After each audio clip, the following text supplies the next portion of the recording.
इन्ना लिल्लाहि व इन्ना अलैहि राजिऊन। ईरानी सुप्रीम लीडर आयतुल्लाह ख़ामेनी के हवाले से एक बुरी खबर सामने आ चुकी है। सबसे पहले इस्राएली टीवी चैनल ने यह दावा किया कि इस्राएली और अमरीकी हमलों में आयतुल्लाह ख़ामेनी को शहीद कर दिया गया है। उसके बाद नेतन्याहू की तरफ से ये स्टेटमेंट सामने आई और अब ईरान में ये खबरें सामने आ रही हैं कि आयतुल्लाह ख़ामेनी की डेड बॉडी को रिकवर कर लिया गया है और उनकी शहादत की सरकारी तौर पर तो नहीं लेकिन गैर रस्मी तौर पर उनकी शहादत की तस्दीक कर दी गई है। इस खबर में कितनी सदाकत है और ईरान के किन सोर्सेज से ये खबर सामने आ रही है, इस पे डिस्कस करेंगे। इसके अलावा इसराइली और अमरीकी हमले में आयतुल्लाह ख़ामेनी के घर से उनके बेटे मुज्तबा वो शहादत के मनसब पर फायज हो चुके हैं। उनके हवाले से खबर की तस्दीक सरकारी सतह पे हो चुकी है। उनकी बहू की शहादत की खबर की तस्दीक सरकारी सतह पे हो चुकी है और उम्मत मुसलमान के लिए ये एक बड़ा धचका है, बड़ी अफसोसनाक खबर है। इसके अलावा एक और बुरी खबर सामने आ रही है और वो खबर ये है कि इसराइल आज रात तेहरान पर, जब आप ये वीडियो देख रहे होंगे, अल्लाह ना करे कि मेरी ये खबर सच साबित हो, लेकिन खबरें ये हैं कि तब तक तेहरान पे हमला हो चुका होगा और ये हमला आम नहीं, ये न्यूक्लियर बम का हमला होगा। तेहरान पे न्यूक्लियर बम गिराने की तैयारियां की जा रही हैं। यही वजह है कि दिन को ये खबरें सामने आई थी। ईरान की जो सुप्रीम कौंसिल है उसने तेहरान के शहरियों से ये रिक्वेस्ट की थी, ये कहा था कि वो तेहरान छोड़कर चले जाएं क्योंकि तेहरान में एक संगीन खतरा है। इसके अलावा अगर जंग की ताज़ा तरीन सूरत हाल की बात करें तो वो क्या सूरत हाल है, ईरान ने कितने टारगेट्स को हिट किया, कितने कामयाब रहे, इसराइल में किन किन टारगेट्स को हिट किया गया, अमेरिका को कितना नुकसान पहुंच चुका है, इसराइल को कितना नुकसान पहुंच चुका है और खुद जो ईरान है उस पे अब तक कितने मिसाइल दागे जा चुके हैं, ईरान का कितना नुकसान हुआ है। सबसे बड़ा नुकसान तो आयतुल्लाह ख़ामेनी की सूरत में जो कि खबरें सामने आ रही हैं, ईरान को उठाना पड़ा है। लेकिन इसके अलावा क्या-क्या नुकसानात उठाने पड़े, तमाम खबरों पर आज की इस वीडियो में तफ़सील से बात करेंगे। इसके अलावा पाकिस्तान अफ़गानिस्तान की सरहद पे भी चीज़ें दोबारा से कशीदा हैं। जंग का तीसरा रोज़ है और हालात नॉर्मल होने का नाम नहीं ले रहे। इस वक्त भी शदीद किस्म की लड़ाई जारी है।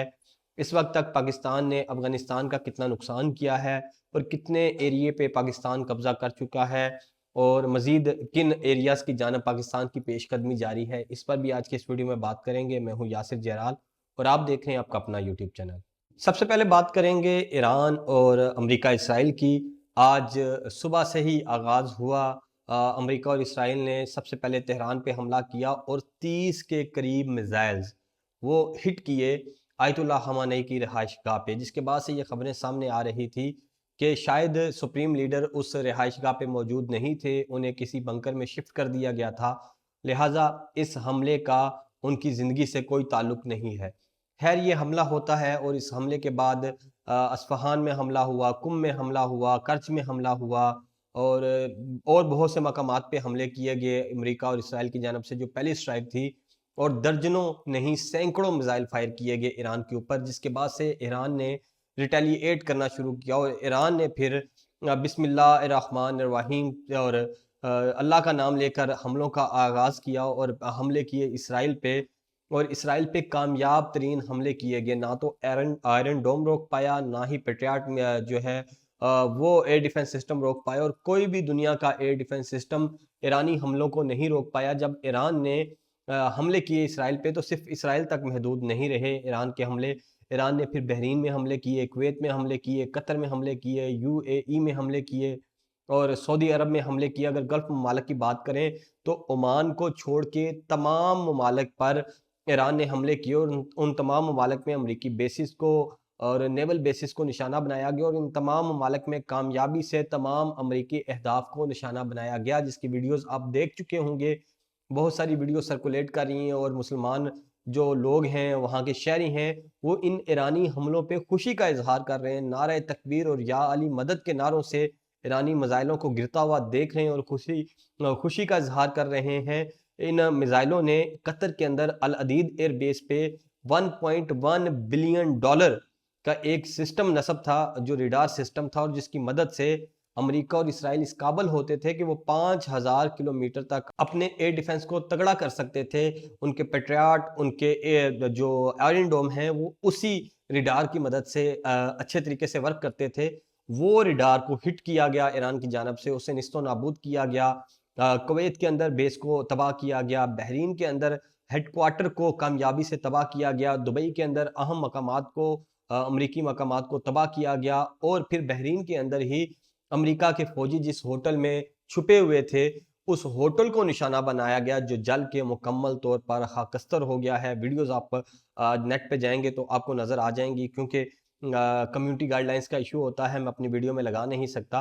तो आप देखेंगे कि किस तरह से ईरान ने रिटेलिएट किया। ईरान ने अब तक 14 अमरीकी अड्डों को निशाना बनाया है, और ईरान का ये दावा है कि इन 14 अमरीकी अड्डों को जब निशाना बनाया गया, तो 200 के करीब अमरीकी फौजियों को जहन्नम वासिल किया गया है, जबकि ईरान ने अपनी जानब से जो कैजुअलिटीज़ का बताया, उसमें 86 तो स्कूल की तालबात हैं, जिस स्कूल पे इसराइली मिसाइल आके गिरे, और 86 के करीब तालबात शहीद हुई उस हमले में। इसके अलावा ईरान ने जो अमवात का तखमीना बताया है, ये बताया है कि ईरान के 200 से ज़ायद लोग अमरीकी और इसराइली हमलों में शहीद हुए हैं, और इन्हीं शहीद होने वालों में सुप्रीम लीडर आयतुल्लाह खamenei के बेटे मुज्तबा खamenei की शहादत की तस्दीक सरकारी सतह पे कर दी गई है।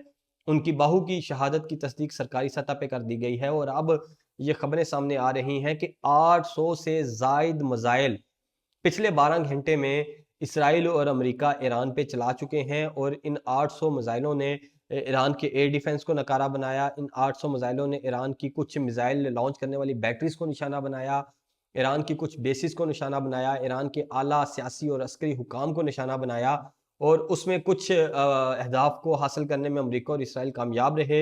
यही वजह है कि ईरान की जो जवाबी कार्रवाई थी, वो बिल्कुल ऐन उन्हीं वादों के मुताबिक थी, उन्हीं धमकियों के मुताबिक थी जो ईरान देता आ रहा था। ईरान ने कहा था कि हम खित्ते में मौजूद तमाम अमरीकी बेसिस को निशाना बनाएंगे, ईरान ने बनाया। ईरान ने कहा था हम इसराइल को निस्तो नाबूद करेंगे, इसराइल में बंकर्स के अंदर घुस के इनको मारेंगे। तो ईरान ने आज पहली बार बंकर बस्टर मिसाइल यूज़ किए हैं, जो कंक्रीट की दीवारों को तोड़ते हुए जाके बंकर्स में गिरे हैं, और ईरान ने खासा नुकसान पहुंचाया है इसराइल और अमेरिका को।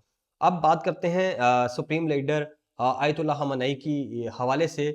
तो सबसे पहले इसराइली टीवी चैनल 21 ने ये ऐलान किया कि आयतुल्लाह खamenei को जो स्ट्राइक की गई इसराइल और अमेरिका की जानब से, उसमें निशाना बना दिया गया है, और वो अब इस दुनिया में नहीं रहे। फिर नेतन्याहू ने आगे कहा कि हमारे पास बहुत से इंडिकेटर हैं, बहुत से ऐसे इशारे हैं जिससे हम ये तस्दीक कर सकते हैं कि आयतुल्लाह खamenei अब इस दुनिया में नहीं रहे, हमने उनको मार दिया है और उनको निशाना बना लिया गया है कामयाबी के साथ। अब कुछ खबरें ईरान के अंदर से आ रही हैं। इसराइल पे यकीन नहीं किया जा सकता, नेतन्याहू पे यकीन नहीं किया जा सकता, लेकिन ईरान के अंदर से आने वाली खबरें वो परेशान कुन हैं। वो ये बता रही हैं कि जहां उनके बेटे और बहू की सरकारी सतह पे शहादत का ऐलान कर दिया गया है, तो वहीं उनकी शहादत के ऐलान को इसलिए छुपाया जा रहा है ताकि दुश्मन को हम कमज़ोर ना दिखें, और दुश्मन हम जो अंदरूनी कुव्वतें दुश्मन के साथ मिली हुई हैं, वो इसका फ़ायदा ना उठाएं। जो ईरानी सहाफ़ी हैं वो ये कह रहे हैं कि इसराइल और नेतन्याहू जो दावा कर रहे हैं आयतुल्लाह खamenei की शहादत का, उसमें कुछ चीज़ें यकीनी हैं, उनकी बॉडी को रिकवर कर लिया गया है, और हुकूमत मसलहतन उनकी शहादत का ऐलान नहीं कर रही। और अगर ऐसा है तो ये एक बड़ा धचका है उम्मत मुसलमान के लिए, और उम्मत मुसलमान का एक बड़ा हीरो, एक बड़ा बहादुर जरी सिपाही मुजाहिद अगर उसको निशाना बना दिया गया है, तो इसका नुकसान, इसका जो अब यूँ समझे कि इससे जो नुकसान होगा वो कोई नहीं उसकी भरपाई कर पाएगा। और ईरान का जो जवाब है वो यकीनन जो सख्त है, इससे मज़ीद सख्त होना चाहिए। और फिर खबरें ये आ रही हैं कि इसराइल और अमेरिका ये सोच रहे हैं कि ईरान पे न्यूक्लियर बम गिरा दिया जाए। मुमकिना तौर पे ये हरकत की जा चुकी हो, लेकिन अल्लाह ना करे कि ऐसा हो। यही वजह है कि ईरान ने अपने शहरियों को ये एडवाइजरी जारी की थी कि वो जल्द अज़ जल्द तेहरान को छोड़ के यहाँ से चले जाएँ, क्योंकि तेहरान में ख़तरा है। जंग खतरनाक मरहले में दाखिल हो चुकी है। ईरान ने अपनाए हरमज़ को भी बंद कर दिया है, जिससे गल्फ़ ममालिक को अपने तेल को दूसरे ममालिक में भेजने में परेशानी का सामना करना पड़ेगा। ईरान का अपना तेल रुक जाएगा, पाकिस्तान पे भी उसका असर आएगा। यही वजह है कि आज तेल की कीमतें, पेट्रोल की कीमतें 8 रुपए तक बढ़ गई हैं, और ये कीमतें मज़ीद बढ़ सकती हैं, क्योंकि पाकिस्तान के पास से 20 से 21 दिन का तेल मौजूद है, ज़ख़ीरा मौजूद है। और ऐसी सूरत में जब अपनाए हरमज़ बंद होगी, तो दुनिया की तेल की सप्लाई मुतासर होगी। ना सिर्फ पर्शियन गल्फ अपनाए हरमज़ को बंद करने की बात की जा रही है, बल्कि उसके अपोजिट साइड पे रेड सी को भी क्लोज करने की बात की जा रही है। और अंसारुल्लाह जो एक्टिव हो चुकी है। हूसियों ने ये ऐलान किया है कि हम रेड सी में से किसी जहाज़ को गुजरने नहीं देंगे और पूरी दुनिया की तजारत को बंद कर देंगे। और अगर मैं आपको बताऊं कि रेड सी में दुनिया की तजारत का 80% से ज़ायद गुजरता है, और अगर वो रूट बंद होता है तो पूरी दुनिया को एक बड़े माशी धचके का सामना करना पड़ेगा। एस्केलेशन बढ़ती जा रही है, जंग खतरनाक मरहले में दाखिल होती जा रही है। इसराइल और अमेरिका बावले हो चुके हैं और ईरान इन बावले कुत्तों का बड़े अच्छे तरीके से इलाज कर रहा है। लेकिन जो ईरान से खबरें आ रही हैं, जिस किस्म का नुकसान ईरान को भुगतना पड़ रहा है, वो नाकाबिले तलाफ़ी है। पाकिस्तान और अफगानिस्तान के बॉर्डर पर भी हालात कशीदा हैं। इस वक्त गठजोड़ चल रहा है अमेरिका, इसराइल, भारत और अफगानिस्तान का। ईरान पर हमला करने से पहले इसराइल ने तालिबान और भारत की मदद से पाकिस्तान को एंगेज किया अफगानिस्तान के बॉर्डर पे, ताकि पाकिस्तान ईरान की मदद को ना पहुंच सके। क्योंकि जब 12 रोज़ा जंग हुई थी तो उस जंग में पाकिस्तान ने खुलकर ईरान की मदद की थी। यही वजह था कि ईरानी असम्बली में तशक्कर पाकिस्तान के नारे लगे थे। अब पाकिस्तान को उस किस्म की मदद से रोकने के लिए पाकिस्तान को 2200 किलोमीटर लंबे बॉर्डर पे एंगेज किया गया तालिबान की जानब से। और तालिबान ने यह साबित कर दिया कि वो प्रॉक्सी हैं इसराइल की, वो प्रॉक्सी हैं भारत की। और एक मुसलमान मुल्क को मारने के लिए ये तमाम प्रॉक्सीज इकट्ठी हो चुकी हैं। लेकिन वो मुल्क है कि वो बड़े धड़ल्ले से खड़ा है।